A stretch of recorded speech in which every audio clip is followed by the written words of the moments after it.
Election வருது, announce பண்றாங்க. எலெக்ஷன்ல நண்பர் நிக்கிறாரு. ரிசல்ட் அன்னைக்கு டோட்டலா மாறுது எல்லாமே.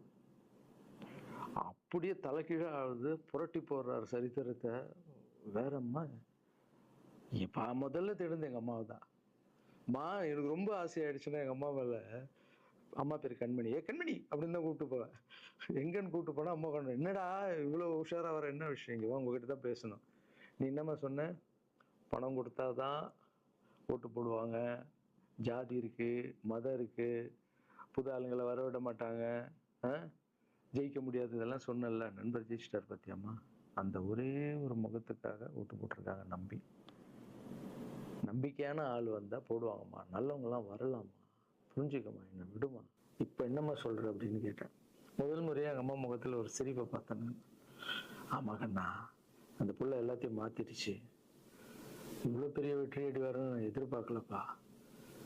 ஒரு நல்ல மனுஷன் வந்து பண்ணணும்னு நினைச்சா அது வந்து முடியுங்கண்ணான்ற நம்பிக்கை எனக்கு வந்திருக்குப்பா அப்படின்னு அம்மா வந்து சொன்னா. அப்ப என்ன போயிடலாமா, ஓகேவா அப்படின்னு கேட்டேன்.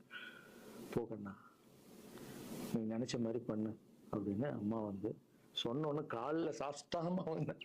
தேங்க்யூ ஸோ மச்மா அப்படின்னு. ரொம்ப ஹாப்பி நான். அம்மா ஓகே சொல்லிட்டாங்க அரசியல் வர்றதுக்கு.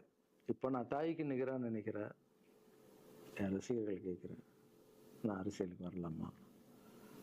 இதை பார்த்துட்டு இருக்கிறவங்களுக்கு, இந்த மக்களை கேட்குறேன், நான் அரசியலுக்கு வரலாமா?